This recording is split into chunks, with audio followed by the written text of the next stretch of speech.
I've drawn the flowers and I've masked them out with masking fluid. I will put a link in the description below all about masking fluid if you haven't heard of it or used it before. This is cadmium yellow pale and permanent yellow, the colours that I used in my previous tutorial. I've wet the paper with clean water and now I'm painting with my size 14 round brush, wet in wet with these two yellows.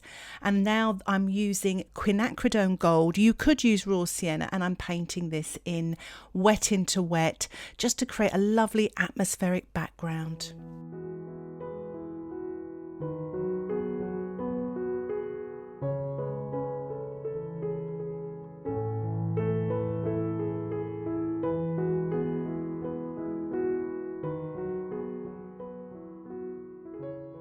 As you saw there, I added a little bit of ultramarine to the quinacridone gold, and now I am mixing up red and yellow together to make a nice bright orangey colour, working damp into damp. I'm also using my small round brush here, working damp into damp, mixing up the yellow with a pinch of ultramarine. If you check out the colour mixing video, you'll see I painted and mixed a lot of yellow greens, and this is exactly what I'm doing here.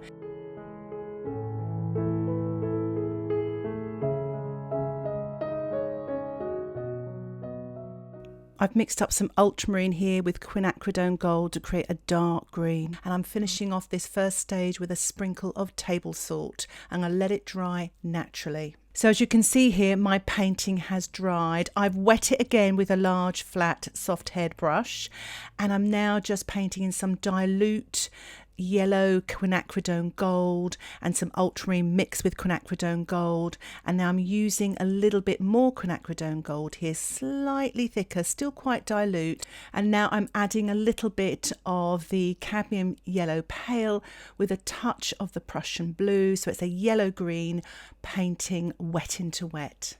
I've now mixed up a little bit of Prussian blue and burnt umber, and I'm painting this damp into wet, so it's quite creamy into a wet surface there to create lovely dark tonal values.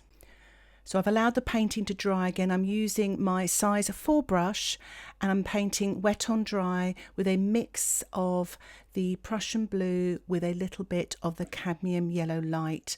I'm going to work my way around here, painting the stems and the back of the flowers there, sort of going in between the different sort of greens. And again, if you check out the video and even do a little colour chart, you can decide on the sort of greens that you want to use.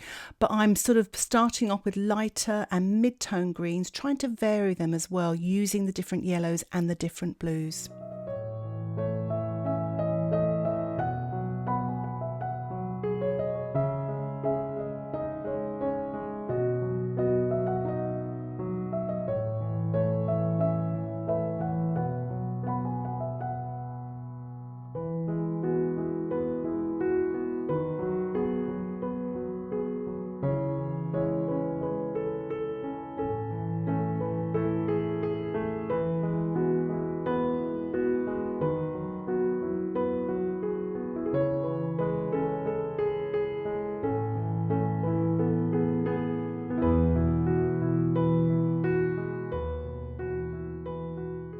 So as you saw there, I painted lots of stems in with my small size 2 brush, and I'm finishing off this second stage with a spatter of quinacridone gold.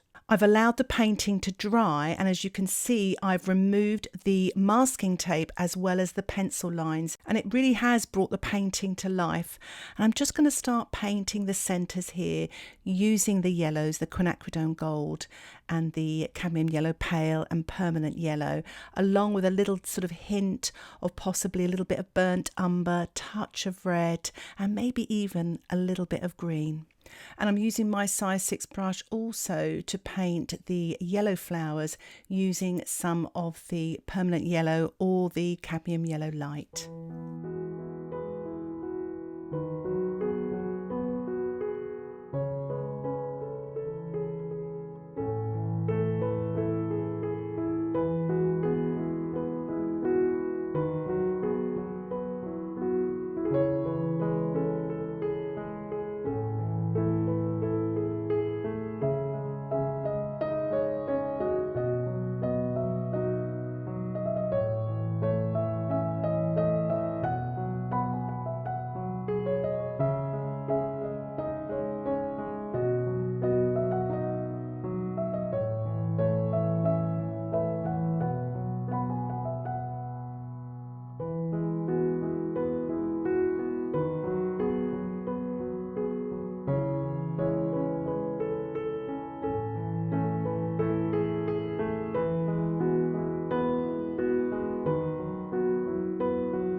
As you can see here, I'm using a slightly darker green now. You could use the Ultramarine with quinacridone gold or the Prussian blue with quinacridone gold. They both create some really lovely dark greens. And I'm using my size 4 brush to create these greens, just working my way through, creating some darks on the stems.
I'm just painting some darks around the edge of the centre of the flowers there using my size 4 brush, and it's a mixture of the burnt umber and the quinacridone gold.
So I'm just building up the details now, working light to dark, sort of really finessing the centres using my size 2 brush there, putting some darks there to really bring the flowers to life.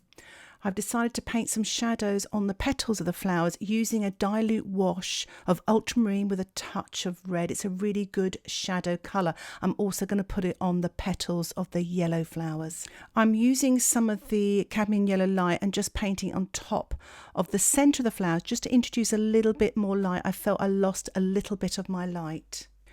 So I've decided to use some gouache, and you might find this helpful, especially if you've lost the light on your flowers or if you haven't been able to use any masking fluid. So I'm using my size 4 brush and just sort of tidying up the petals really. They may have got splashed or something like that. So it's a really great way of finishing off. I tend only to use white gouache towards the end of the painting. If you don't have any white gouache, you could use white watercolour or white acrylic paint or ink as well. And it's quite useful, and I've added a little bit of white to my yellow just to brighten up some of those yellow petals as well. I'm finishing off with a spatter of white paint. You can use a little bit of the yellow mixed with white, yellow on its own, or even a limey green, the Prussian blue and the yellow, just to create some little bit of sparkle and texture to finish off the painting. And here is the finished painting. I'm really pleased with it. I really hope you've enjoyed it and found it helpful, and also having the colour mixing of greens available beforehand. If you have any questions about this tutorial, please put them in the comments section below. And if you haven't already, don't forget to subscribe to my YouTube channel for updates of my latest tutorials. And if you'd like to get access to outline sketches, longer, more in-depth tutorials, why not check out my Patreon membership? Thank you so much for watching. Happy painting. Bye for now.